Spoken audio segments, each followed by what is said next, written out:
became independent in 1947, there were parts of India which were governed directly by the British. But there was a large part of India which were states ruled by various princes or kings. There were over 600 such states. All these states signed the Instrument of Accession, which was a similar document. It gave Government of India right over defense, communication and foreign policy only. Thereafter, India wrote its constitution. The Constituent Assembly was constituted, which wrote its constitution, which was adopted and implemented from 26 January 1950.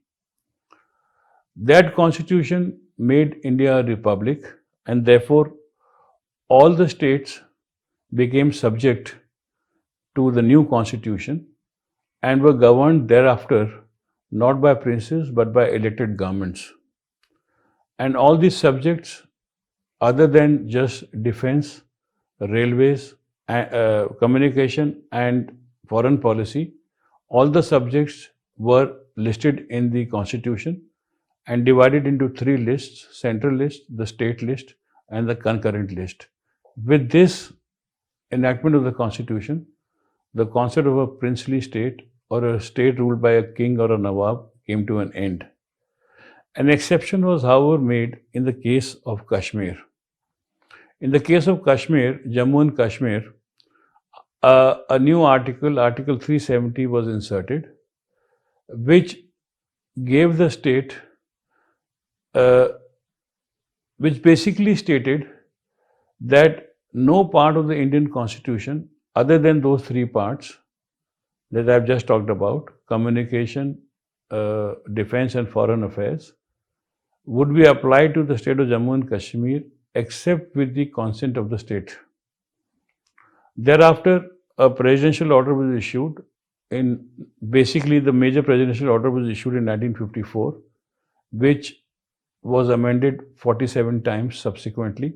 And the 1954 order brought under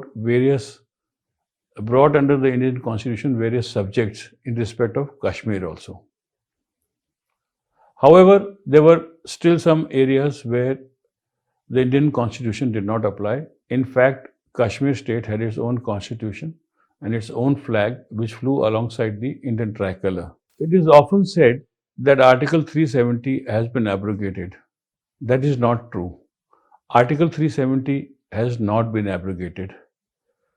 The 1954 order was issued under Article 370, and with its 46 or 47 amendments, various articles of the Indian Constitution were made applicable to the state of Jammu and Kashmir. The current presidential order, what it has done is, it has made all the articles without exception applicable to the state of Jammu and Kashmir. That is part one of what has happened recently vis-a-vis Kashmir. Secondly, the Constitution provided, Article 370 itself provided, that that article would not be abrogated except with the concurrence of the Constituent Assembly of Jammu and Kashmir.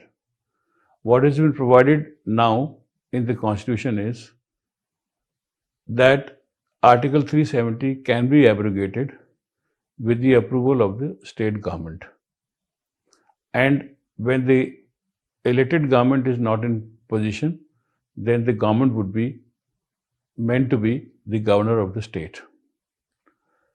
The third thing that the parliament did was to pass a new act, the Jammu and Kashmir Reorganization Act, which split Jammu and Kashmir into two parts, Jammu and Kashmir and Ladakh, and both were made union territories.